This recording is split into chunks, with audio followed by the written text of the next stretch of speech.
All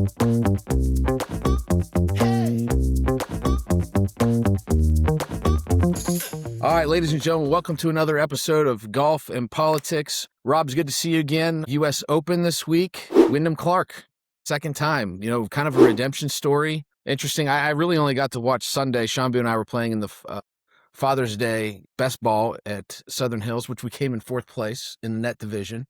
Shambu made two incredible pars for eagles. He was getting two pops, and he made pars twice. We're not going to talk about the other 16 holes that he played, but we had a great time. We had the U.S. Open on the iPhone there, and a couple guys made a charge at Wyndham Clark, but he held it together and pulled out his second U.S. Open title. Did you get to watch any of it? I did. I was impressed. I mean, the crowd was not on his side at all. No. I mean, they were rough. They're down. He lost, made a couple bogeys on the front nine, but down the stretch, I mean, he gave Sam Burns and Scotty and the field a look at it. They didn't get it done, and he made some key putts down the stretch and deserved to win. I mean, there's no doubt about that. Well, today we have a great guest, and the reason we even have him on the podcast today is because of a pretty epic golf trip that you just got back from, which it shouldn't take our listeners by surprise that you didn't do a typical golf trip to one place. You went to like 4 places in 4 random states. So why don't you tell us a little bit about this golf trip that you just got back from? Dominic Hersman and I, we started in Tennessee. We went down and played the honors course, which he needed to play he's soulless list chasing for the top 100. And they've recently had a great restoration by Gil Hands. We got to spend a lot of time with Peyton Manning on the course and at lunch, which was cool. Went to Sweetens Cove, a great 9-hole track about 40 minutes away. Then we got on a plane. We flew to Idaho and we played Gaza Ranch. And on the way back to the East Coast, we stopped in northern Michigan in Traverse City at High Pointe. And I've been looking forward to playing this course since I first read about it. It was Tom Doak's original design. It went under during the financial crisis. 9 of the holes were turned into a hops farm. And then our guest today heard a podcast with Tom Doak back, 5 years ago or so, about what a great course it was, what a great property, how he'd love to see it come back to life. And fast forward to 2025, and Golf Digest selected it as the best transformation in the country. I love the story. I had a chance to meet the chairman and founder earlier this year on a golf trip in Florida. I love the story, and I love a golf course that tells a story. And when I think about a golf course telling the story, I think about Cypress Point. You go through 3 very different landscapes, the cypress pines and cypress trees. Then you go into the lower part of the course through sand dunes, and you finish out on the rocky coast heading over the Pacific. I think of Marion, moving 3 acts to the play, very different landscapes. And High Grove, to me, stands out builds, whether they're new builds or renovations, restorations, and that you really I felt like I was playing 3 different golf courses that are all perfectly stitched together. Tom Doak is known for his routing capabilities, one of the best to ever do it. So you start out on the first hole and you have this brilliant par 5 from an elevated tee. It kind of reminded me a little bit of the par 5 first at Sandhills, which I think is one of the best in the world. And then I had a semi-blind second shot over but the first 6 or 7 holes are on a similar terrain, all excellent. And then you kind of walk through the woods and you have a different landscape from like 8 through 14. I particularly love the par 4 7th and the par 4 8th.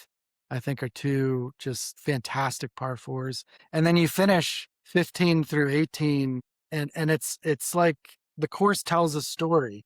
Great green sites, great routing. The holes go in different directions, so you get to experience the wind from multiple angles. Great mix of long and short holes. You have pretty much a pretty equal amount of uphill shots, level shots, downhill shots. That's a long and short way of saying terrific golf course.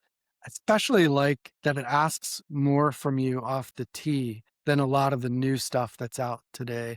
I think about Old Barnwell, and I liked Old Barnwell, but the fairways were so wide. There's so much width. And right out of the gate at High Point, you need to hit a good drive on that first hole. There's trouble left, there's trouble right. It's a little more demanding off the tee without sacrificing the wit. So I'll leave the golf part there. We can catch up more on it. But he's also building a great culture and a mission-driven club. And I think that in a lot of ways stems from his personal history. Our guest Rod Trump is a man who started as a caddie at Caves Valley. He's from the Mid-Atlantic, from Baltimore, developed great mentors like we all have that helped introduce him, to other people in the game and business and life. He built two very successful companies that he sold before the age of 40. And after the passing of his parents, decided, like a lot of us do, I recently lost my father. What are we going to do with our life? We got to do something important and we got to do something big. And he chose golf, and he chose starting this club that's truly an international club based in Traverse City, Michigan. And I just thought he'd be a terrific guest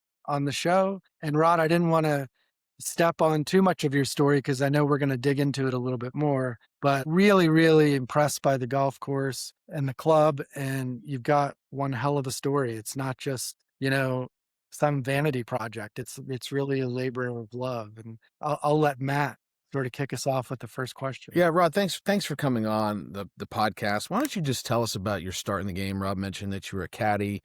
It doesn't sound like you were born with a silver spoon in your mouth by any stretch. And so tell us what made you fall in love with this game. I was a decent baseball player growing up, loved baseball, slept, dreamt baseball as a kid, and kind of injured my elbow, couldn't pitch in college. And friends of mine said, you should take up golf. They played in high school because their dads played. My dad didn't play. But they got me out there. And from the first time I put a club in my hands, I mean, I was just enthralled, with the challenge. I know you guys get it because you love the game also, but the challenge drew me in. And then everything else that makes the game so special just, kept me there. And just, I've never wanted to put the club down since the first time I picked it up. And I think when all of us that know this game and love this game, we know that it's more than a game. It's a part of our life, a huge part of our life. It drives so much of what we do.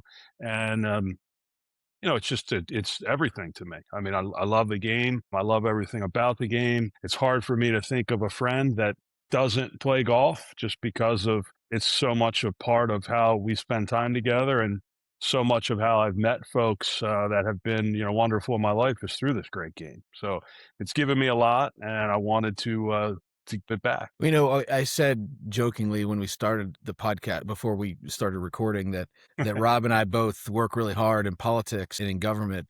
Him as a lobbyist, me as a political consultant in advertising. I do advertising for campaigns. Work really hard so that we can afford our real passion in life, which is golf. And there's a lot of truth to that from the time. I mean, Rob and I grew up very middle class in the Ohio Valley, him in the Ohio side of the river, me on the West Virginia side of the river. And we felt like this game gave us a lot of reason to be ambitious in life. I mean, it's not a cheap hobby. And so it does kind of motivate me to work harder. But tell us a little bit about how golf has played a role in you developing great businesses, selling them by the age of 40, and becoming a member of many exclusive clubs around the country. I think it showed me what was possible. I can remember the first club I joined was named Hayfields Country Club, north of Baltimore in an area called Hunt Valley. And it was the first time where, as a working son of a working class family from Northeast Baltimore City, it was the first time where I could see people that were really successful, but interact with them very directly in an equal level and in a social setting. I obviously came across, even as a kid, people that had been successful. When I caddied at Caves, of course, there were a lot of successful people that I caddied for that you got to be around, you got to take it in. But when I first joined Hayfields, I got really kind of outlined a path for me. And I knew that golf was always going to be a part of it. And I made some great friends who became clients, who became mentors, who became connectors. And so I feel like I joined Hayfields, I think, when I was 20, I just turned 25. And so I was, obviously it was a relatively new club at that time. I was a charter member, and I got drug into being involved. I'm somebody that usually, if I'm going to do something, I'm going to go all in. And I remember signing up to be a part of the social committee. The club was forming committees. And I roll into this room with 8 or 9 people all around the table. I was probably the youngest person in the room by probably at least a decade. And somehow, next thing you know, probably because I wasn't too wise at the time. But I was the new social chairman, which then kind of the four committees then became kind of the four board of governors, if you want. It was a privately owned club, so we got to do work. We didn't have a lot of say, but it was a heck of an experience. And the three guys that were the other members of the board of governors, so the three other governors, they were super successful guys. It was neat just that early on. At that time I'm probably 26 years old, and engaged like that, learned a lot, learned some things to do, learned some things not to do. And it certainly helped me in business. Um, I would use the club to entertain clients, to entertain prospects, to meet people. But it was a great just eye opener from a standpoint of seeing how people conducted themselves, seeing how people use the game to conduct business, and also just kind of being connected and then opening other doors and creating other opportunities. You've had a chance to, as you said, take leadership roles and elite clubs, Pine Tree in Florida, which is a great club. What prompted you to decide, I'm going to build my own? And what attracted you to Northern Michigan? Well, as I lost my parents 19, 23 days apart. I'm an only child. So I'd always been on a journey from my mid 30s to, as I was selling my first business and starting my second company. I was always on a journey of fulfillment, of doing things that were, more meaningful than just chasing goals or trying to accumulate cash. But really that losing my parents and kind of feeling like, hey, I'm on this planet by myself and nobody's going to really come and make sure I'm good, or it was a moment that made me think about who I am, what do I want to do, and what kind of legacy am I going to leave. And I was searching. I can remember some conversations with a few dear friends, asking them for the most difficult moments of their life and what they were and how they got through them. And a couple friends of mine, really successful guys, shared their advice, gave honest stories that I could, I remember to this day. And I decided that I was involved in leadership at Pine Tree during COVID and steered the club through the process. Was kind of like running a crisis management firm. And I decided at that point, I loved the game from the first time I played it. And I thought I was fairly decent at running a club. And I kind of knew what I thought great clubs did. And I said I wanted to do something in golf. I thought I could handle the business side of it. I believe that passion drives success. And when you really believe in something and you really want to achieve it, that you have the opportunity to excel and accomplish great things. So I decided I wanted to do something in golf, and I instantly began pursuing acquiring a club or two. At the time, I had a friend who coached some guys on the PGA Tour, and he wanted to start an academy business. So I began looking for a north site and a south site so we could kind of move kids around seasonally for peak weather and peak playing conditions. So I looked at a couple deals, and at this time now, golf was hot and private equity backed money was chasing acquisitions. And quite candidly, in a lot of deals, they were willing to overpay and valuations got stretched. And this was going to be my money and a few friends' money. So it had a paper, it had to perform. It couldn't just be, let's just throw a bunch of cash at it and see what happens. So went after a couple deals that didn't happen. One brought me to Northern Michigan. So a dear friend of mine, his name's Casey Cal, very successful guy, dear friend. He spent summers in Northern Michigan for a long time. And Casey said, hey, Rod, you're not going to get to Italy this summer. Well, knowing you might get to Italy this summer, but you're going to have a real hard time getting back into America. So why don't you come check out Northern Michigan with me? So that was summer of 21, kind of the year after COVID, but much of the world was still figuring out what life looked like. So I came to Northern Michigan, and I was really blown away. The beauty up here, the natural beauty is incredible. I say all the time, it's like the Hamptons with better weather, nicer people, and it's 75% off. And it's God's country up here. I mean, it's really nice people, really long days because you're super north and very west on the time zone. So right now, as we're in those stretch of the longest days of the year, it'll be light till 10:40 at night. So long days, magnificent sunsets, proximity to water, And then when, I think God certainly left his mark here, when the glaciers pulled out, they left some incredible land. So the land that where High Point is, it's exceptional land. You could take a novice architect in there and probably come up with something decent, but you take one of the game's greatest architects of all time, who's got passion for the site because it was the site of his first, you can have the opportunity to come out with something pretty special. So summer 21, I get to Northern Michigan, fall in love with it, blown away, pursuing the opportunity up here. It didn't happen. But then December 1 of that year, a friend whispered to me when he spent all that time in Northern Michigan, did you check out High Point? And I, at the time, said, I heard guys talk about it, but I never played it.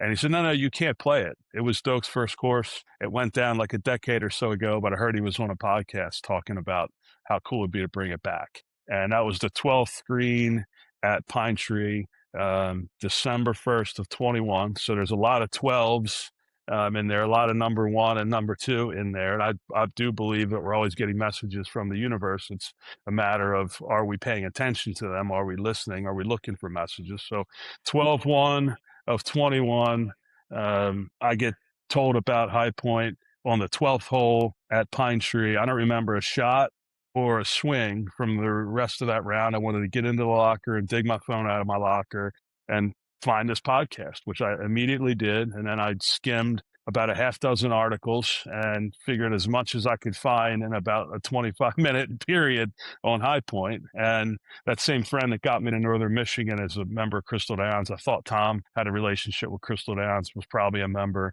So I asked him for Tom's contact info, and we know each other pretty well. So it wasn't like, hey, why do you want this or what are you doing? He knows to expect the unexpected with me. So about 2 minutes after I sent the text to him, here comes a text coming back. And next thing you know, I'm in the fishbowl. We have a room in the locker room at Pine Tree where you can make calls. It's surrounded by glass. So I affectionately call it the fishbowl. And I'm in a fishbowl, and here I am calling Tom Doak. And Tom has an interesting voicemail greeting. And it says, hello, this is Tom Doak.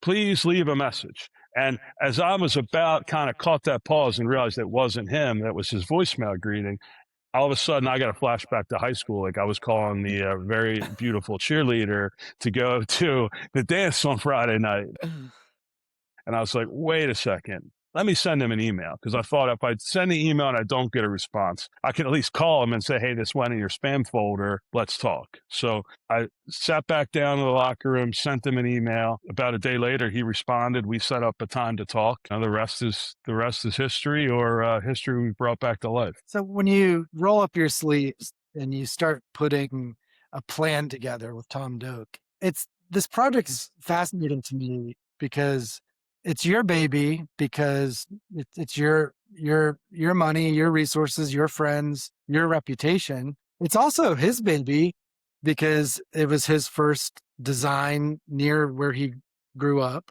and lived. So what is the approach you take when you start looking at the routing and ideas? Do you say, hey, I'm the owner and chairman, I think we should be doing this? Or do you say, wow, I've just hired arguably the best router of a golf course ever. Do I just let him go? How do you manage that? Well, the first time we met face to face, I asked him what he wanted to do. And there was, at the time, thought that we might only be able to get 9 holes because the hop farm that was the original front was still operating. It was going to be very expensive to displace them. So Tom kind of said, well, maybe we can only get 9 holes.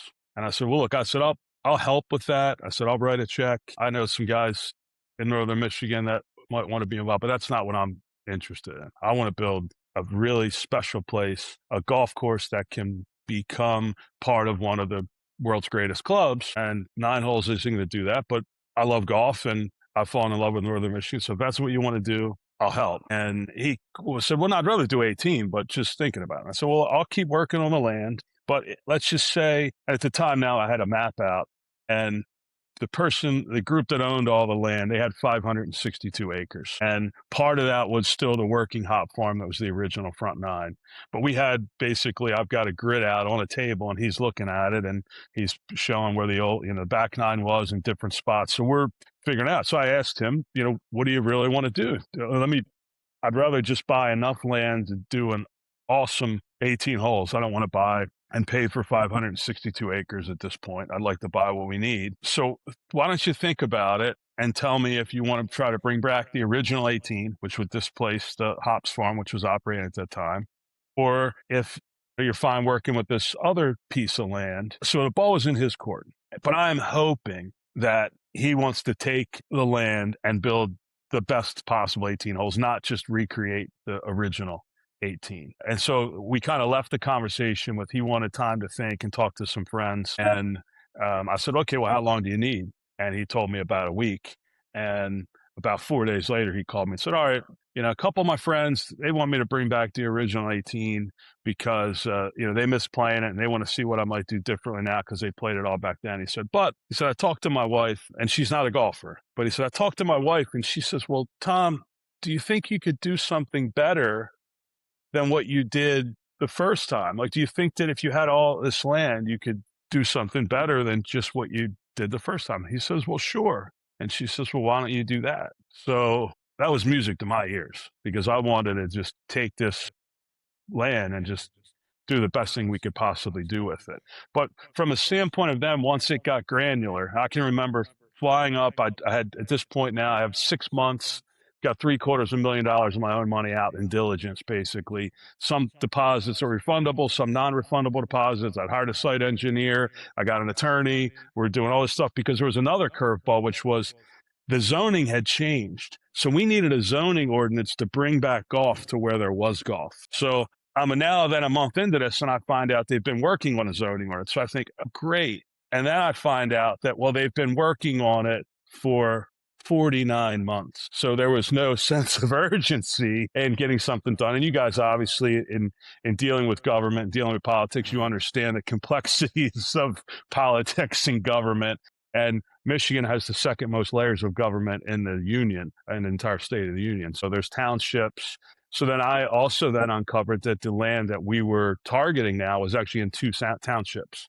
So it was going to require 2 sets of approvals. So my friends who were professional developers, they looked at me and they're like, boy, Trump, you really know how to do it. If you're going to do it, you're really going to do it. You don't have to get this thing approved once. You got to get it approved twice.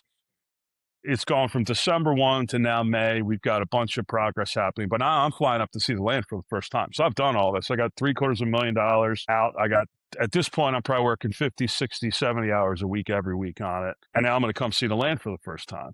And I fly up, I bring a young man named Trey Wren, who has documented a lot of this. So if you go on our Instagram, the public Instagram page for High Pointe, we took a lot of videos of doing walks, the land being moved, of rebuilding the golf course. So I'd asked Trey to just come with me on this first trip, just at the crazy chance that this might happen. Let's have some photos and some videos of the first interaction that I had with Tom, and get some drone footage and some photos of the land. So it's beginning of May. It's Formula One race in Miami. We're flying out of Fort Lauderdale.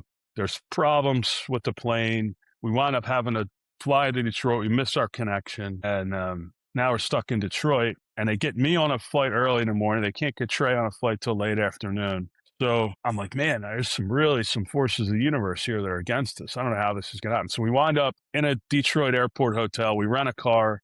We agreed that we're going to get up at 5 o'clock in the morning and hammer down because we're supposed to meet Tom in the parking lot of the old High Point at, I think, 9 a.m. So we're just, of course, I'm like a kid. I'm not a morning person. I kind of am now, but I didn't used to be. But I'm like a kid on Christmas morning. I mean, I'm up at 4:40, like bright-eyed and bushy-tailed, like banging on Trey's door, like, let's go, come on. And we get in the car, and of course, I'm pedal to the metal, pushing it through the floor. And we're so far ahead of schedule, we like stop and have like a sit-down breakfast because we're going to be like 2 hours early. So we have breakfast, we come up, we meet Tom. And at this point, the way that you kind of come up from downstate, it's a lot of very non-specific land, a lot of boring farmland, flat, not interesting. And I'm thinking, man, if I've just spent 6 months of my life and $750,000, and this is the type of land that I'm going to be looking at, man, it is not going to be a good day. It's going to be a bad day. So we get out of the car. Here's Tom in the parking lot. Tom right away, I'm like, hey, Tom, how are you? This is the second time we've met in person. We've exchanged a million emails at this point, talked on the phone a bunch. I'm like, hey, Tom, how are you? He's like, good. I'm like, pretty day today, huh? Yep. And I just realized, okay, this is Tom. And so after about the third question where the ball doesn't get hit back to me, I say, hey, you ready to walk? He says, sure. And so we start walking, and it's a windy day. It's a really windy day to the point where something that I'll never forget, the wind is going through the trees, and it sounds like waves on the ocean. The ocean's one of my favorite places. So it was sort of a spiritual moment. But we start walking. We're walking up the old 10th hole, which is now our 8th hole, and we're maybe 150 yards off the tee. And I'm looking left and right, and I look at him, and I say, is all the land this good? And he says, pretty much. And like that was right there. It's like, okay, we got something. Like this is and it's sand. I mean, and I was involved at the park. I was a donor at the park in West Oh, Palm, and I nice. remember walking with Gil, and the park is sugar sand. I mean, it's white powder sugar sand. And I remember talking with Gil and saying, like, you can't get anything better than this, can you? He's like, no. And High Point isn't just like sugar sand, but it's sand. To the point where when we drilled a well, it was like 76 feet of sand before they hit anything. Wow. So back to your question, Robin, sometimes I can get carried away. When I saw the land, and I know how good Tom is because he really is a genius, and I have a lot of respect and admiration for his talent. And when I saw the land, I know what I know about him, and I know his passion for the land. There was a lot of questions I asked because I wanted to understand why we were going to do something, but there was never any, hey, let's do this or let's do that. From the first time we talked on the phone, I put my cards on the table and said, this isn't really a great negotiating tactic, but I'm not going to do this without you. There's no story here. So it's your first. Like, I want to bring you back, or I hope you're interested in that. Which I had one of the high point moments, believe it was the 13th hole, and it's got sort of the green has a shelf up to the right, and the pin was there, and then everything kind of falls off down and to the left. And my caddy said, oh, this was Tom Doak's first green he ever built. And I kept thinking to myself, like, wow, like we had Will Smith on the program a couple weeks ago, and Will started National Links Trust, and loves the game and knows architecture very well. And I asked him, "Do you think we're in another golden era of golf architecture?" And he said yes, and I think so too. And so 100 years from now, Tom Doak will probably be mentioned along the lines of Harry Colt and CB McDonald and this era's version of that. Court Crenshaw up there too, and Gil, but Tom is really in that league. And so you've got the club that can say, this is Tom Doak's first. This is his first green. That's really cool. That's something to really be proud of. It's different. Thank you. Thank you. Something else that's interesting about it, when Tom did it the first time in the late 1980s, his intern, his first year was Gil Hance, and the intern the second year was Mike DeVries. So there's pedigree among other architects. And it was apparently, according to Tom, and I'm friendly with Gil, and Gil hasn't refuted this story, but it was the first time Gil was ever on a bulldozer. Like Tom said, before you leave, I guess I better show him how to do this, because if not, next time he's going to be working for somebody else, and they're going to think, Doak didn't teach him anything. There's a lot of architectural pedigree there, and I think certainly, with some of Tom's proteges, Brian Schneider as an example, who has gotten a lot of acclaim from Barnwell and is also doing some great restorations now. And I think Tom's tree is flush with guys that have worked with him that are now doing their own projects, and I think doing some strong projects. And they've probably all learned a thing or two over the last 40 years. Yeah. No doubt about it. See, Rob talks about being in a new golden era of golf course architecture. So how do you go about building something that truly stands out and is truly special when there's so many great new clubs starting and being built around the country? Well, I think the first thing is, we use what God gave us, which is this land. That's like, I can say I feel incredibly objectively, but like you just can't build this land. You could move however many cubic million yards of sand, and you're not going to get this. So the site is really special. Something Rob said earlier, that Tom is probably the best router of a golf course. So, you have 18 stops along the way and you finish where you started. There's some talent in that. So I think it starts with the site and then using the site very effectively and having holes that move in different directions so you get the full experience of the wind based on whatever it's doing that day. I think all those things contribute. And then I think you have to have, great conditions. But when you think about all the greatest clubs in golf, Cypress Point, Shinnecock, Pine Valley, Augusta, Royal Melbourne, Huntingdale, they're all very different, right? I mean, there's not a blade of grass out of place at Augusta, and there's not a rake in a single bunker at Pine Valley. So very different. And the memberships, even though there's a lot of overlap between the members, like the clubs are different. I mean, Augusta is very refined and Pine Valley is very simple. And we could kind of do those compare and contrast among all those clubs I just mentioned, but what do they all have in common? They all start with a truly great golf course. So I think that's the first thing you have to have. You can be a great club. You can create a great club without a great golf course, but to truly be one of the greatest, it starts with the great golf course. And then you have so many things you have to build around it. So I think there's golden age of architecture, I think, going on right now. I think that's a true statement. And there are a tremendous amount of clubs coming out of the ground. And I think, certainly the first thing that you have to have is just the great site. And certainly, I think something like 85 of depending on the list, obviously it varies, but 85 of the top 100 in the world are all built on sandy sites. Certainly now there are guys that scour sandy sites, and certainly a lot more destination that's open and continue to open. But I think it starts with the site and the sandy soil, and then what you do with it can differentiate. Well, I can't wait. Oh, go ahead, Rob. I'm sorry. You could tell from the time you pull in that this was a labor of love. I mean, down to little details. The one key detail you left out is that when you open the door to go in the pro shop, you're greeted by a 2-year-old Great Dane named, and this pup is huge. I mean, like his head came to hearing me, and Well, luckily I'm not going to say his name right now because I'm kind of in a makeshift office at the moment. So if I say his name too loud, he's going to be the next guest star on the podcast because he'll come roaming in. But yeah, he's a special guy. He's part of the club for sure. My general manager, director of golf, and the team surprised me earlier this year. We have some merchandise that has his, we created a logo for him that's been a very top seller. As a matter of fact, it's a very popular item. So we have the hats in 3 colors, and I think we've only got 2 left in one of the bill colors, and we're low in the other 2 quantities. So I also loved they have the tee markers are like little pony kegs, like little baby kegs as an ode to the hops farm, I'm guessing.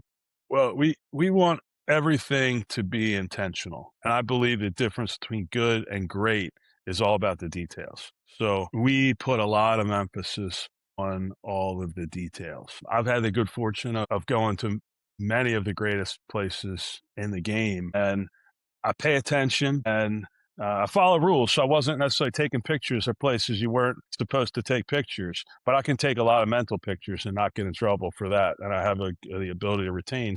There are a lot of things that I think that some of the greatest places do really well.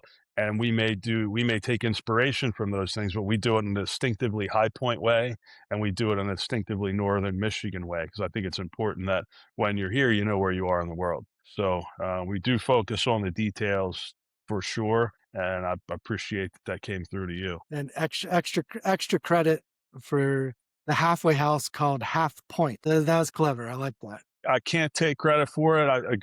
A good friend of mine actually kind of sometimes will bounce ideas off people that are a lot smarter than me. And that one came back pretty quickly. And I was like, nah, I think we have a winner. So it works in a lot of ways. Well, you've established it. The best golf clubs in the world start with a great golf course, but there's still importance of culture and mission of a club. And so talk to us a little bit about your goal for the culture and mission and what an ideal member at High Point looks like. So we never wanted to just be a great golf course or or be a great destination. It was always my goal to build a truly great club. So to build a great club starts with the right people. So as my dear friend, who was the founding pro at Secession Golf Club in South Carolina, Mike Harmon would say, it's for anybody, but it's not for everybody. Um, when you think about our membership, they share a love for the greatest game, a respect for the traditions of the game, and they possess a high golf IQ. It's a walking club, so you've got to be able to walk the golf course. If you're 75 or older, you can get a cart up to 3 days a week, no more than 3 days in a row. And we've got some guys that have been long-term friends of mine that are getting up there in age. So we want them to not age out of the golf course. So if a cart helps them get around, we're going to give it to those guys. And I can tell you that there's a couple guys that are 76, 77 that are saying, no way. I'll take that cart absolutely when it's the last resort. And something that we also say is walking a golf course isn't going to shorten anyone's life. Now, there are people that maybe haven't taken care of themselves that it's a little late for them to start walking High Point because it's a challenging walk. You feel it we won't need a lot of cardio equipment in the golf performance gym because if you go around there 2 times in a day, you're looking to put your feet up in front of the fire pit. So again, it starts with great people, but then you've got to bring them together. So we've been very thoughtful in little ways at the club. The second tee and the sixth tee are a shared tee box. So when you're playing your second hole of the day, if you're out at 10 a.m., there's a high probability that you might be meeting a group that's now, on that other tee box, 2 and 6. And the lodging, we built and we opened last year a 40-bedroom lodge. So it's 2 wings with 20 bedrooms in each. They're individual rooms, and that's set up so that if a member's coming up for a tournament, they don't have to take a whole cottage or a whole cabin, get an individual room to play in the tournament. But really it's set up because, again, we want to bring people together. So I've been to places that are great places, but you just wind up in your cabin with your host and 2 other guys the whole time you're there. You don't interact with other groups. So we wanted the lodging to be thoughtful so that there's no TVs in the room. So if you want to watch TV, you're coming to a building that connects the 2. It's called Founder's House. It's a 2,200 square foot living room on steroids. And I'll say it's Founder's House. It's not founder apostrophe S. It's Founders apostrophe. It's for all of our founders, all our founding partners and founding members that were instrumental in bringing High Point together. When I started my firm, I can remember a mentor of mine saying, what's your plan of eventually selling this or exiting it? And I didn't have one. And he said, well, you have to create terminal value. And I didn't even know what the hell terminal value meant. Mm-hmm. And he said, well, I'll give you an example. If you get hit by a bus tomorrow, what is majority group worth? And I said 0, because it's all based around on you. Yeah. And you've mentioned that with High Point, you have your founding members, you build a great course, you set the tone. In creating terminal value for High Point, how different has it been from your other 2 companies that you started? What has been easier or more challenging than your first 2 labors of love that were successful? I could say the first 2 businesses, they weren't labors of love. They were a means to an end. I believe High Point's a vocation. I guess I've searched all my life for what I was supposed to do. And I feel like I'm right where I'm supposed to be now, blending that love of something and a desire to really get it right, but to share it with people. There are guys that build amazing golf courses or clubs, and they don't want people to really come and experience it. I think it's like the greatest gift I have to be able to have brought back Tom Doak's first course, and maybe it's in grander form now, but to be able to share it with people. So, we're going to share it with people that are going to respect it. You're going to come to High Point, you're sure it's going to be tucked in. It's going to have a collar on it. Your hat, if you wear one, is going to be on brim forward. So there's expectations, but I think when you talk about terminal value, like never built this to sell it. And it's something a couple of founding members who were early, folks with early interest who expressed that interest to me. And they asked well, hey, what are you going to do with this? And I was like, well, my goal is to build something that 100 years from now is in the conversation among the most special places in golf. So I am the founder and the chairman, but and I hope it's no time soon, but there will be another chairman behind me. And, in the event that I get hit by a bus tomorrow, we have a testamentary trust in place so that there's a board of trustees that is named. They may not even all know who they are, but they're people that I trust from being involved in the day to day, from loving the course, from loving the club, that also know what I want and what my intentions were. So I think that the goal is to just build one of the most special places in golf, and the economics, all that stuff takes care of itself. If I can say this, over the past 4 years, if I worked as hard building a hedge fund as they do in High Point, I'd be a billionaire sitting here talking to you right now. But I wouldn't love it nearly the way I do. Well, I can tell you, Rod, I appreciate you coming on this podcast tonight, because if we ended right now, this would be one of the best podcasts we ever had. I mean, honestly, that last segment there, you really inspired me. I joined Southern Hills a year ago, and I tell people that the greatest thing about being a member of Southern Hills is not being a member at Southern Hills. It's being able to bring other people to Southern Hills and host them and see the look on their face when they're playing a golf course that they never thought they'd get to play. It brings more joy to me than any great round of golf I'd shoot or any great course. Being able to do that. Now I have another level of something to shoot for, because to be able to bring somebody to my own golf course, my own golf club like you are, and have the passion for it that you do, that's really special. So tell me this, what clubs that you've gone to and you've taken those mental pictures and actual pictures, which ones really inspired you as you were putting together High Point? Well, I think certainly a lot of the greatest places in golf have left an impression on me. For the first time this year, I went to Australia to play golf, and I got to play a few rounds at Royal Melbourne, including the composite course, which is, in my opinion, the best 18 holes in golf. But it's not a course, because it's 6 holes from one Mackenzie course and 12 holes from another Mackenzie course. And I played the other 2 Mackenzie courses, which are phenomenal. Shinnecock has always been fantastic. It was the one place, and we're having this conversation the day after the Open finished there, and I think it was a marvelous Open. They executed it beautifully. For years, Shinnecock was the one place that I would work to get on. I never worked to get on Augusta. I always just figured if it's meant to be, it's going to happen. And I have a couple friends who are Cypress members, and were kind enough to, call it in for me if I was out west, because you can play there, as you guys probably well know, in the morning on a company if you just happen to know the right person and are willing to pay a couple bucks. But I always thought that Shinnecock or Cypress were the 2 greatest courses. And it was kind of like, as I was playing, whichever one I would happen to be playing, and it's not like I play these all the time, but maybe I played Shinnecock 12 or 13 times in my life and Cypress 5 or 6, but each one, when I was playing it, I was like, oh yeah, this is better. But so when people would always ask, then I would kind of say, well, it's 1A and 1B. And certainly Pine Valley is the best shot values in golf. It's just, hole after hole, shot in the green after shot in the green. It's spectacular. But I think it's probably not so much. It is certainly those places have all left an impact.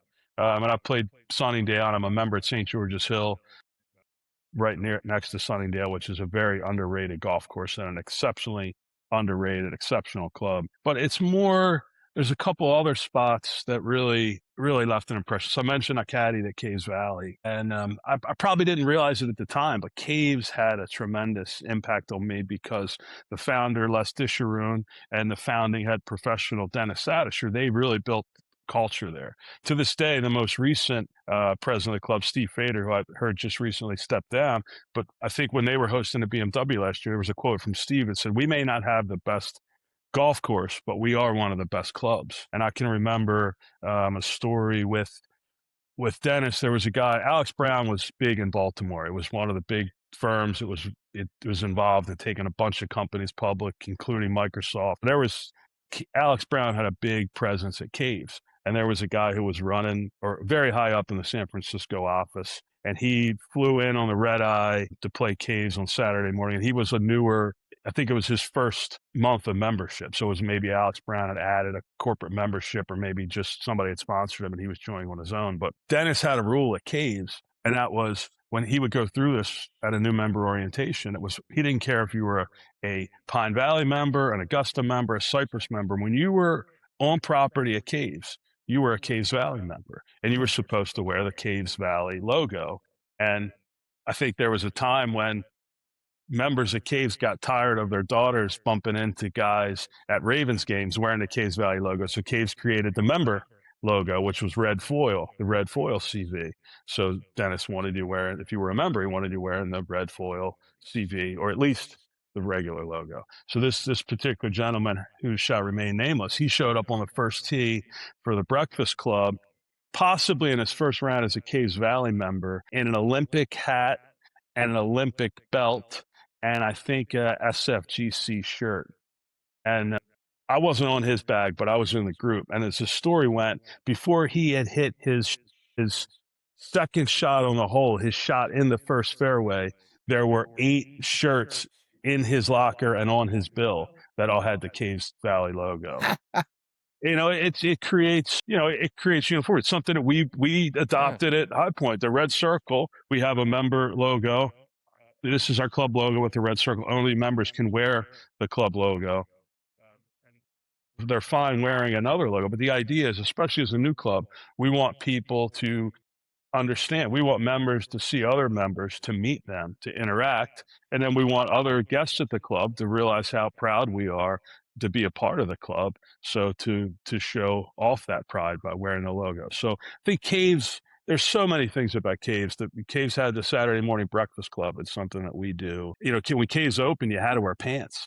And Baltimore in the summer, I mean, it's no walk in the park. It's no Northern Michigan. I mean, most of the time you're trying to change your shirt at the turn, much less having on pants. Over time, that rule went away, but that was Mr. Dish's rule. But so Caves had a tremendous impact, more than I realized at the time. But looking back now, I recognize it. Also, Whisper Rock in Scottsdale. Greg Trias has done a phenomenal job with that. And something we borrow from there is that any person that we invite for membership, there is a process, there's sponsors that are needed. But before they receive their invitation for membership, they have to meet with me. So I've had guys fly from Dallas and the West Coast to play around and golf with me at Pine Tree in the winter. I've had guys come up from Detroit and sit and have coffee in the golf shop. So we take who we want to be a part of the club very seriously. We want to make sure that they love the game, respect their traditions, and have a high golf IQ, and don't think that 3 weeks after being a member that they're going to get a cart. Yeah. We don't have them. So I'd also, throw in addition to the places, the people. Andy Neer, who passed unfortunately last year at Old Sandwich. Andy was someone I knew before I embarked on the journey. And the first time I went to OS, I was like, wow, this is a fantastic golf course. It's a very underrated Core Crenshaw. And it might be in Core Crenshaw's top 5, depending on what list you're looking at, but I think it's in their top 3. And in addition to having a great golf course, they've really built a great culture. And it has a great feel, a great vibe, a great hang. And so I reached out to Andy early on through a friend, and Andy was incredibly generous with his time and the information that he shared. And I'd call him and he might answer the phone and say, hey, I can't talk, but call me tomorrow at 9:10. Or he might text back, hey, I'm in a meeting, call me later, call me in 3 hours. So Andy was a tremendous influence, tremendous. And he didn't have to be. But I think that's part of what makes this game so great, right? These are guys that, Andy had OS. He didn't need to talk to me, but he wanted to share the secrets because he wanted to help someone else be successful. D Mudd, who did a lot behind the scenes for Michael Jordan at Grove 23. D was a great advisor. Michael Walrath at a Hoopie. Michael was running a public company, and he found 2 hours in his calendar to have a call with me and answer any question that I had. And I think that's, again, it just shows the game and how we love it and how we're willing to share.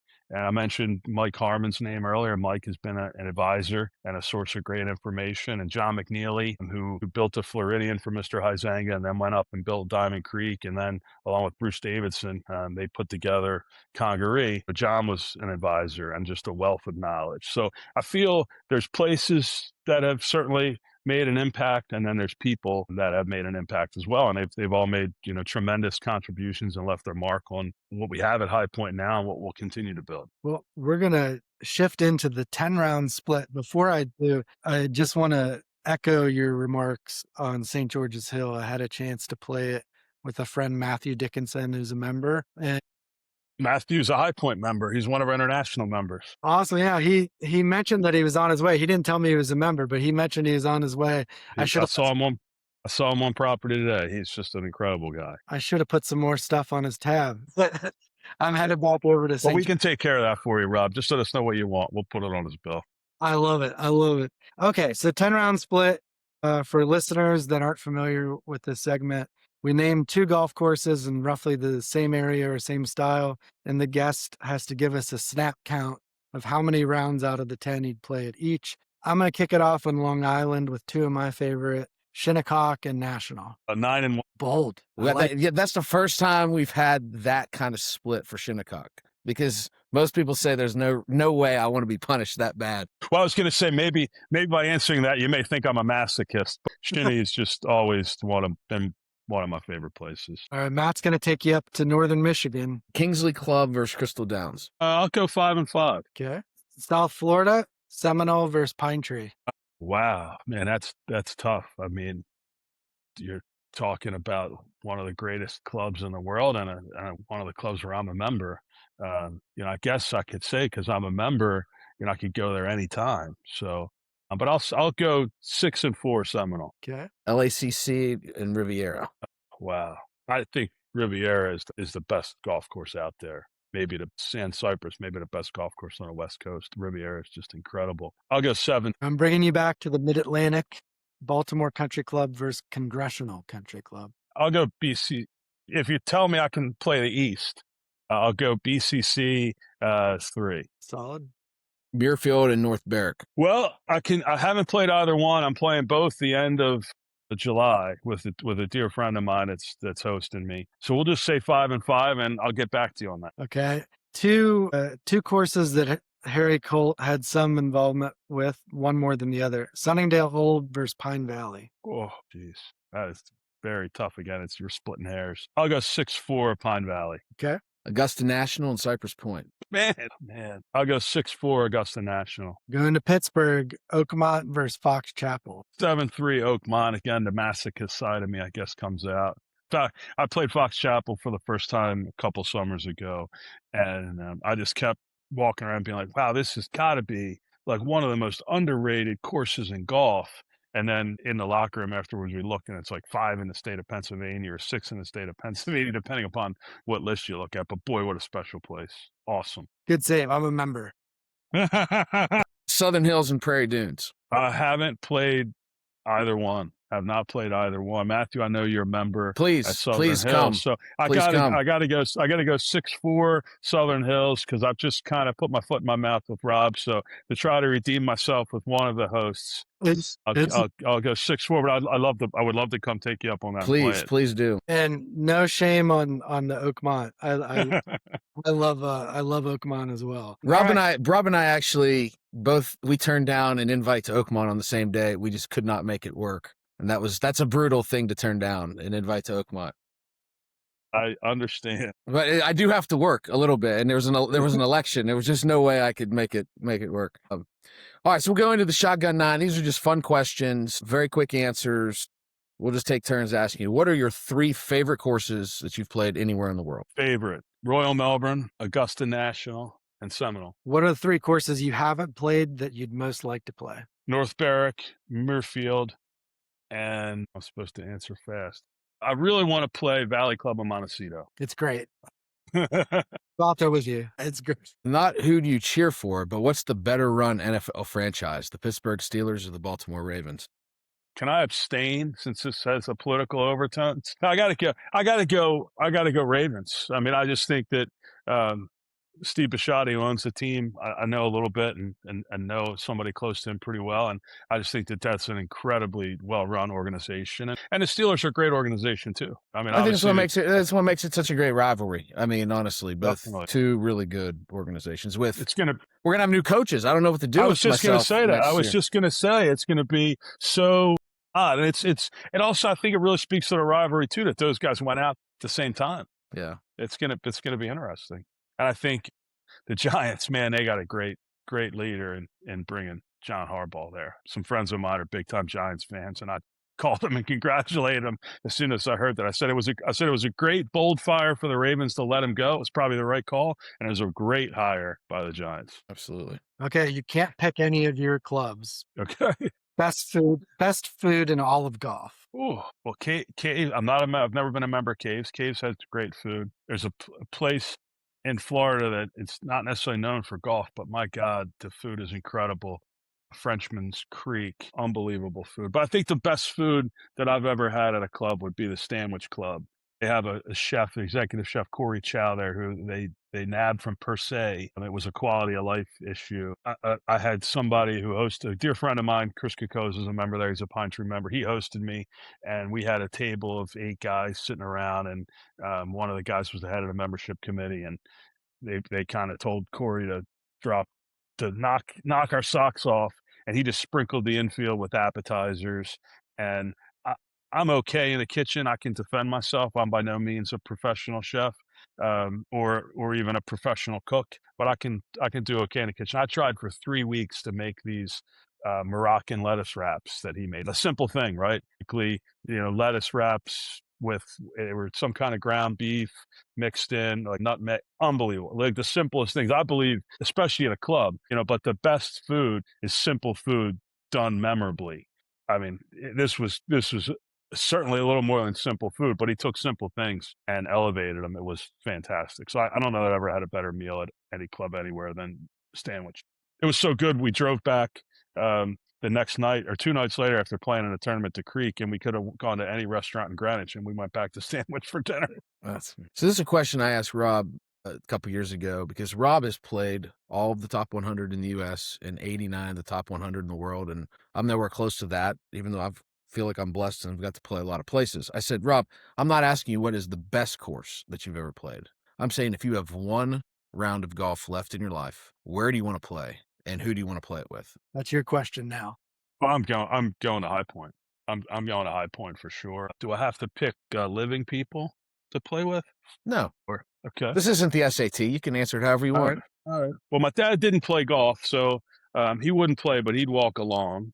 And that Great Dane that you were mentioning about earlier, he's been out walking with me several times. We have a staff appreciation day we do every year, a couple days after we close, and that was kind of his maiden voyage last year, and he pulled it off quite well. As long as the sun's not too bright, it's good getting him out there with his dark coat, with the sun being out. It's a little hot, so we'd have him out there. We'd have Nick Joy. Nick is our director of golf and general manager. Nick is the person tasked with executing this vision I have, and Nick does it beautifully. And Nick moved up from Florida. He's English. He was born in England, raised a little bit in Minnesota, but he's become like a brother. So Nick would be in the group. He's also a very fine player. Trey Bren, who has been with me since the first day at High Point. Trey would be in a group, another phenomenal player. Actually had this group basically last Friday. My dear friend who was our starter and caddy master, Brad Coleman, was my partner, and we took down those 2 guys. So that's an even better thing when you take down 2 guys that you love playing with that are great players. I guess the 4th member of that foursome, I think if it's my last round, I'd probably take Doak out there, just for the last walk. I mean, it's he designed it. It wouldn't be there if he hadn't answered my call and gotten back to me. So I know it's his baby, but he could have bet on a lot of guys. He said when I first called him, I asked him, "Are you serious about what you said in that podcast? Or do you want to bring this back?" And this gives you a little insight into Tom's personality. He says, "Well, it's been a year to year and a half since that podcast aired. You're the 3rd or 4th guy to call me, and nothing's happened. So I don't want to get my hopes up."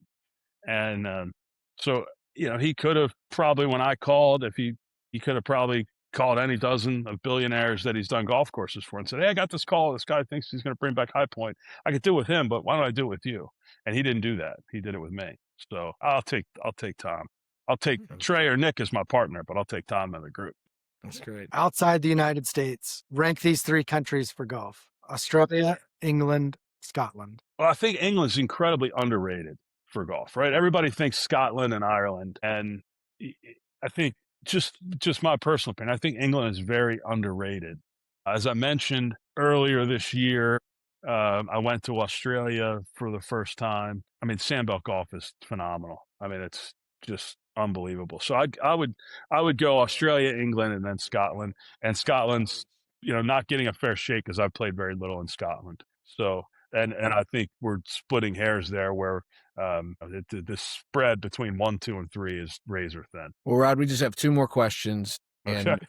the last question I'll leave to Rob will be the lone political question. Since it is golf and politics, we do have to, it's a rule. We have to work in some politics. But this is a question that we ask everybody, and there's actually a little politics weaved in. If you had a dream foursome, but the dream foursome had to include a politician, a pro golfer, and a celebrity, who's in your group? They can be living or dead. All right, well, I'll take George Washington because he was the first president of the United States and a decorated war hero. And there's a reason that High Pointe's club colors are red, white, and blue. I love this country. I love the flag and everything that it stands for. So to play with the first president, one of our founding fathers, I'll take George Washington. So it was a president. And what were the other two categories? A pro golfer and a celebrity. All right, the pro golfer, I'm going to take Tiger. And I'm going to take Tiger because, we know he's had some challenges recently. And, I'm no fixer. But I'd like to have that walk and see if you get him to open up. And, I think it would be nice. I mean, the guy's the most talented. I think Jack's the greatest golfer of all time. But, of this generation, there's only Tiger Woods. So I think, it would be nice to see Tiger make some great personal decisions because I think he's got a lot. Not just that he can still give to the game of golf, but that he can give to this world. And the third one was Celebrity. Celebrity. I'm not very starstruck, I would say. So celebrity. I'm the only person to pick Larry David. Larry's always roaming the streets in Palm Beach. That's always an interesting one to see. It's like you just snap your head around, like, wait a second. I would just like with observations, Yeah. Yeah, I tell you, I would say, and this is just, if I thought about this a lot more deeply, I know I would have a different answer, but I'm just going to fire Sebastian Maniscalco out there, the comedian.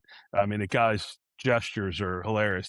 To see him on the golf course, I don't know if he even plays golf, but that would be hysterical. But I may ask if we ever do this again, or when I see you guys on the golf course, I may take a mulligan on that one and say, I can't believe I didn't say so-and-so. Okay, last question.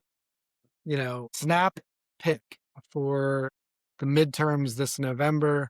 Who's going to have a better night, the Republicans or the Democrats? Well, as Michael Jordan used to say, he never got involved in politics because Democrats bought tennis shoes, but so did Republicans. So I do almost every time I get interviewed by a reporter, I get the "Are you related?" question. And most of the time it actually runs in the article after they say my name. It'll say Florida businessman or avid golfer or whatever way they choose to describe me, Rod Trump. And then in parentheses, it'll say no relation to the president. But I would say, I think I'd have to say the Republicans are going to have a better night in the midterms than people might think. So that would be my view at the present time. I can say this as somebody that unfortunately has to deal with Congress every single day. I will quote Josh Lyman from The West Wing. I'm so sick of Congress I could vomit. Well, I do think, one thing that's happened recently is whether it's in Congress or just in politics in general, there are more business people that are getting involved. And hopefully they drive Washington in more of a direction that's more business focused, and Washington doesn't drive those people into a way that's more political or bureaucratic focused. I think common sense is something that's lost, and compromise is something that's lost. And I'm dating myself here a little bit, but my dad was a union leader, so I grew up in the house of a left wing radical liberal who would say that his idol was Jesus Christ. So as a son of as a union labor leader, I kind of had one thing that was in this year, and then I went to a Catholic private high school and had something else that was put into that year. So I always kind of learned to make decisions for myself and to not just kind of follow what I was told or how I was told to do. I was raised to be a thinker. Certainly, I think we could all benefit from more common sense in politics and more thinking back to when Ronald Reagan was president and Tip O'Neill was Speaker of the House. They got together most Friday afternoons and sat around and worked things out and hashed it out and came to compromise. And I think the 24-hour news cycle and social media as well has just created this contentiousness. So we say, are you Republicans or Democrats or liberals or conservatives? But what we should really be saying is we're Americans. And the colors aren't, red, or blue. It should be the colors are red, white, and blue. And I think we'd all be in a lot better shape if we could get back to that. And no, I'm not running for office. And to that, what prompted Matt and I to start this was that we have very different political views. But one thing that's fascinating is when we're in person, usually on the golf course, we never fight. We never argue. It gets worse sometimes when we're on the podcast and have a very political guest. We'll spar a little bit. Part of it might be because we both do it for a living. And by the end of the day, we're just tired of it all. And we see the professional side of it. So you tend not to dig into the day-to-day gossip. But what was the impetus for the show was that, we have so many friends in both parties that play golf and like each other and enjoy being around each other, that best thing for politics would be for these guys, believe it or not, they don't know each other. They fly in on Monday night, they fly out Friday morning, their kids don't go together, their spouses don't know each other. They're busy from sunup to sundown, and it becomes a lot easier to go on cable news or on Twitter or whatever and call each other names and make things personal if you don't know each other. I started this list with a Republican lobbyist years ago where we found out every single member of Congress in both parties who loves golf and who and that was a list that we literally operated off of whenever we would try to get a deal done, try to bring both parties together on an amendment or a bill. We'd go to the golfers. And whether it was John Boehner from Ohio, who loves the game and plays the game, so it really is true. And I think that for the country to go forward, we have to be able to find common ground. And there's no better way than spending 4 hours on hopefully not 4 hours, hopefully 3.5 golf course, and having a drink with somebody to realize that we're all more alike than we think. And our differences seem severe because that's on purpose. The way these things get argued and portrayed is designed to divide us. Absolutely. My good buddy, Rich Levine from Florida, he's a member at Adios and a million places, and he's personal friends with the president. He flies on Air Force One with him. I think he's played 100 rounds of golf with the president. And it made me think a little bit more of Donald Trump because Rich Levine does, because he's my friend. I mean, he's been texting me throughout this show crazy memes and conspiracy theories.